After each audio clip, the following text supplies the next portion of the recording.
इस वीडियो के अंदर गाइस हम लोग बात करने वाले हैं कि जीएसटी के लिए क्या क्या डॉक्यूमेंट्स की रिक्वायरमेंट है इन 2024। जी हाँ, तो देखिए 2024 के अंदर जीएसटी लेना बिल्कुल भी आसान नहीं है। काफ़ी सारे यहाँ पे चेंजेस आ चुके हैं, डॉक्यूमेंट भी यहाँ पे कॉम्प्लेक्स हो चुके हैं और कई बार जो है आप जब भी एप्लीकेशन फाइल करेंगे हमेशा आपको एक क्लैरिफिकेशन नोटिस आता है जीएसटी डिपार्टमेंट की तरफ से। तो अगर आपको पहले से पता है कि क्या क्या डॉक्यूमेंट्स लगने वाले हैं तो ये नोटिस आने के चांसेस एकदम निल हो जाते हैं। तो इस वीडियो के अंदर मैं जितनी भी लीगल एंटिटीज़ है, कौन कौन से डॉक्यूमेंट्स आपको चाहिए होते हैं, सारी डिटेल के अंदर बात करने वाला हूं। तो प्लीज पूरा वीडियो यहां पे जरूर देखिएगा। वीडियो को गाइस शुरुआत करने से बताना चाहूंगा, अगर आप लोग एक टैक्स एक्सपर्ट के थ्रू अफोर्डेबल कॉस्ट के ऊपर जीएसटी का रजिस्ट्रेशन लेना चाहते हैं तो लिंक मैंने डिस्क्रिप्शन बॉक्स में दे रखी है, आप लोग चेकआउट कर सकते हैं। तो गाइस पहले हम लोग बात करते हैं सिंपली तरीके से बेसिक केवाईसी की। जी हाँ, तो देखिए इसके अंदर अगर मैं प्रोप्राइटरशिप फर्म की बात करूं तो यहाँ पे आपको अपना पर्सनल पैन कार्ड नंबर चाहिए होगा। वहीं पे अगर मैं पार्टनरशिप या एलएलपी की बात करूं तो वहाँ पे भी जितने भी डायरेक्टर्स होते हैं, जो भी पार्टनर्स होते हैं, उन सभी का भी पैन कार्ड चाहिए होता है। लेकिन वहाँ पे कंपनी का भी अलग से आपको पैन कार्ड चाहिए होता है। केवल प्रोप्राइटरशिप फर्म में आप अपने पर्सनल पैन कार्ड के साथ में भी जीएसटी के साथ में रजिस्ट्रेशन कर सकते हो। इसके साथ में गाइस यहाँ पे आपको अपना चाहिए आधार कार्ड, और पार्टनरशिप हो गया, एलएलपी हो गया, उन सभी में भी जितने भी डायरेक्टर्स है, जितने भी पार्टनर्स है, उन सभी का भी आधार कार्ड चाहिए। और सबसे मोस्ट इंपॉर्टेंट थिंग इन 2024 कि आपका जो आधार कार्ड है वो आपके मोबाइल नंबर के साथ में लिंक होना चाहिए। क्योंकि गाइस इन 2024 अब क्या हो चुका है, मतलब मोस्टली आप जितनी भी एप्लीकेशन फाइल करेंगे जीएसटी की, आपको हाइपर लिंक के थ्रू अपने आधार को जो है वैलिडेट कराना पड़ता है और उसके लिए ओटीपी के थ्रू यहाँ पे आपको वैलिडेट कराना पड़ेगा। तो मेक श्योर कीजिए कि आपका आधार नंबर जो है आपके मोबाइल नंबर के साथ में लिंक होना चाहिए। अगर आपको नहीं पता कि मेरा आधार नंबर मोबाइल नंबर के साथ में लिंक है कि नहीं है तो इसके लिंक मैं आपको डिस्क्रिप्शन बॉक्स में दे दूंगा। यूआईडी का पोर्टल है, यहाँ पे आप अपना आधार नंबर डालो, मोबाइल नंबर डालो, कैप्चा कोड डालकर आप चेक कर सकते हो कि ये लिंक है कि नहीं है। इसके अलावा गाइस 2024 के अंदर most important thing professional tax registration. जी हाँ, तो हमारे इंडिया के अंदर कई सारे स्टेट्स है जहाँ पे पीटी टैक्स लगता है। जी हाँ, तो यहाँ पे जीएसटी में अप्लाई करने से पहले आपको पीटी टैक्स यहाँ पे लेना पड़ेगा। तो हमारे इंडिया के अंदर अगर मैं बात करूँ तो 21 स्टेट्स के अंदर और एक यूनियन टेरिटरी के अंदर ये एप्लीकेबल है। आप मेरी स्क्रीन के सामने यहाँ पे लिस्ट देख सकते हो, जिसके अंदर आंध्र प्रदेश हो गया, बिहार हो गया, चंडीगढ़, गुजरात हो गया, मणिपुर हो गया, मिजोरम हो गया, नागालैंड, पंजाब, तमिलनाडु, वेस्ट बंगाल, बहुत सारे स्टेट दिए हुए हैं। तो इन स्टेट के अंदर गाइस क्या होता है, या तो आप दो काम कर सकते हो, या तो पहले ही जीएसटी की आप एप्लीकेशन फाइल कर सकते हो। अगर आपको ऑब्जेक्शन का नोटिस नहीं मिलता है, क्लैरिफिकेशन का नोटिस नहीं मिलता तो बहुत ही बढ़िया बात है। लेकिन अगर आपको क्लैरिफिकेशन का नोटिस मिलता है और उसके अंदर डिपार्टमेंट ये कहता है आपसे कि भाई पहले जो है प्रोफेशनल टैक्स आप अप्लाई करो, तो उस केस में आप प्रोफेशनल टैक्स के लिए अप्लाई कर सकते हो और उसके बाद में आप जीएसटी के साथ में जा सकते हो। तो वैसे अगर मैं बताऊं तो ये महाराष्ट्र और वेस्ट बंगाल के अंदर जितने भी हम लोग जीएसटी यहाँ पे फाइल करते हैं, ज़्यादातर केस में प्रोफेशनल टैक्स को यहाँ पे जो रिक्वायरमेंट होती है उसको मांगा जाता है जब भी आप जीएसटी के लिए यहाँ पे अप्लाई करेंगे। जो थर्ड मोस्ट इंपॉर्टेंट डॉक्यूमेंट है वो है प्लेस ऑफ द बिजनेस। जिस जगह से आप बिजनेस शुरू कर रहे हैं ये मैटर नहीं करता है कि वो रेजिडेंशियल प्रॉपर्टी या फिर कमर्शियल प्रॉपर्टी है, उसमें कोई भी दिक्कत नहीं है, लेकिन उस प्रॉपर्टी एड्रेस का आपको प्रूफ यहाँ पे सबमिट करना पड़ेगा।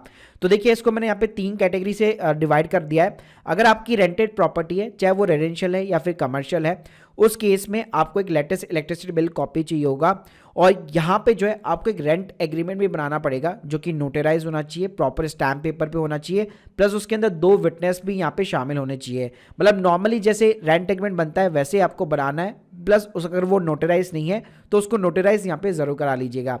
साथ में गाइस कई लोग जो है केवल इलेक्ट्रिसिटी बिल कॉपी और रेंट एग्रीमेंट ही अपलोड कर देते हैं, लेकिन हम लोगों ने देखा है कि अधिकतर बार जो है डिपार्टमेंट आपको क्लैरिफिकेशन ये भी देता है कि भाई जो आपने रेंट एग्रीमेंट बनाया है उसके अंदर जो भी लैंडलॉर्ड का नाम मेंशन है उसका पैन कार्ड और आधार कार्ड नंबर भी दो।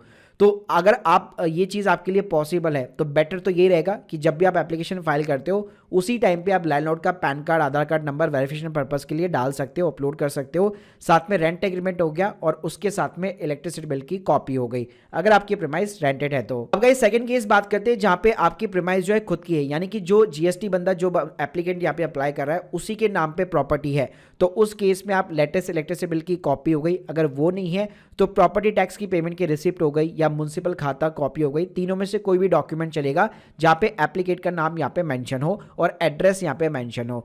इसके साथ में गाइस ऑनरशिप डॉक्यूमेंट्स भी यहाँ पे आप डाल सकते हैं, जैसे कि सेल डीड वगैरह हो गई जहाँ पे एप्लीकेट का नाम जो है मेंशन होना चाहिए। इसके अलावा गाइस कई बार ऐसा होता है कि मान लीजिए जो प्रॉपर्टी है वो आपके पेरेंट्स के नाम पे रजिस्टर है, यानी कि जो जीएसटी बंदा अप्लाई कर रहा है वो डिफरेंट है और आपके पेरेंट्स के नाम पे प्रॉपर्टी रजिस्टर है, तो उस केस में इलेक्ट्रिसिटी बिल कॉपी जो है अब वो तो आपको लगानी है, उसके साथ में आपको एक नो ऑब्जेक्शन सर्टिफिकेट यहाँ पे प्रिपेयर करना पड़ेगा, जिसको हम लोग एनओसी भी बोलते हैं। और इस एनओसी के अंदर ये लिखा होता है कि बेसिकली उनको कोई भी ऑब्जेक्शन नहीं है कि आप इस प्रॉपर्टी के ऊपर बिजनेस कर रहे हो या इस प्रॉपर्टी को जो है जीएसटी पर्पस के लिए यूज में ले रहे हो। तो देखिए मैं आपको सैंपल दिखाना चाहूंगा। इस टाइप के स्टैम्प पेपर के ऊपर बाकायदा ये एनओसी बनती है, जिसके अंदर जो है ऑनरशिप का नाम लिखा होता है कि कौन है प्रॉपर्टी का ऑनर, प्रॉपर्टी का एड्रेस वगैरह क्या है, प्लस वो इस प्रॉपर्टी को जो है किस फर्म को जो है बेसिकली जीएसटी पर्पस के लिए यहाँ पे प्रोवाइड कर रहा है और उसको कोई भी ऑब्जेक्शन नहीं है। और भाई इसके ऊपर भी मैंने पूरा डिटेल सेपरेट वीडियो बना रखा है, लिंक आपको डिस्क्रिप्शन बॉक्स में दे दूंगा कि ये फॉर्मेट आपको कैसे क्रिएट करना है, तो इसको भी आप यहाँ पे जरूर चेकआउट कीजिएगा। इसके अलावा इस स्टैम्प पेपर जो है ऐसा नहीं है कि सिंपली A4 साइज के ऊपर बनेगा, आपको जो है 50 रुपए का स्टैम्प पेपर यूज में लेना पड़ेगा। महाराष्ट्र वगैरह के अंदर 100 रुपए का भी लगता है, वेस्ट बंगाल के अंदर ये 300 रुपए तक भी जा सकता है। और आपको प्रॉपर उसको नोटराइज भी कराना पड़ेगा, यानी स्टैम्प पेपर के ऊपर भी प्रिंट करना है और उसको नोटराइज भी कराना है। इसके साथ में गाइस आप चाहे तो पेरेंट्स के साथ में आप रेंट एग्रीमेंट बना सकते हैं। कई लोग करते हैं कि मान लीजिए पेरेंट जो है सेकंड फ्लोर के ऊपर रह रहे हैं, वो बिजनेस जो अपना ग्राउंड फ्लोर या फर्स्ट फ्लोर से शुरू कर रहे हैं, तो उस केस में वो एक रेंट एग्रीमेंट भी यहाँ पे क्रिएट कर सकते हैं और जीएसटी पोर्टल के ऊपर अपलोड कर सकते हैं। अब गाइस अगर मैं बात करूं पार्टनरशिप और कंपनी और एलएलपी के केस में, तो जो मैंने आपको ऊपर डॉक्यूमेंट्स बताया वो सेम डॉक्यूमेंट्स लगते हैं। जैसे पार्टनरशिप फर्म के केस में एडिशनल डॉक्यूमेंट के अंदर केवल डीड की कॉपी हो गई और आपका जो कंपनी का पैन कार्ड होता है, पार्टनरशिप फर्म का जो सेपरेटली पैन कार्ड होता है वो लगता है। बाकी पार्टनर के basic KYC, place of the business proofs वो सेम लगने वाले हैं।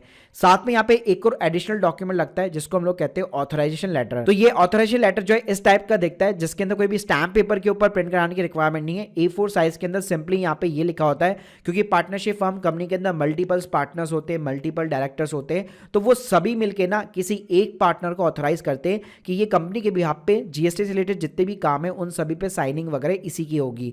तो उससे रिलेटेड आपको एक ऑथराइजेशन लेटर यहाँ पे क्रिएट करना पड़ता है। तो इनकी फॉर्मेट्स की लिंक भी मैं आपको डिस्क्रिप्शन बॉक्स के अंदर प्रोवाइड कर दूंगा। तो अगर मैं एलएलपी प्राइवेट कंपनी ओपीसी की बात करूं, तो वहां पे कंपनी का सेपरेटली सर्टिफिकेट हो गया, कंपनी का पैन कार्ड हो गया, ऑथराइजेशन का लेटर हो गया, और जितने भी पार्टनर्स है, डायरेक्टर्स है, उन सभी के पर्सनल पैन कार्ड, आधार कार्ड, उनकी पासपोर्ट साइज फोटोग्राफ हो गई। तो ये नॉर्मल डॉक्यूमेंटेशन होता है। अधिकतर जो नोटिस आते हैं लोगों को वो हमेशा प्लेस ऑफ बिजनेस के लिए आते हैं, तो वो डॉक्यूमेंटेशन जो है आपका हमेशा स्ट्रांग होना चाहिए। So guys hope you like this video, please check out our GST registration services at affordable cost. Link मैंने आप लोगों को डिस्क्रिप्शन बॉक्स में दे रखी है। अगर आप लोग की कोई भी डाउट्स है कमेंट बॉक्स के अंदर जरूर बताइए। Thank you guys, thank you very much.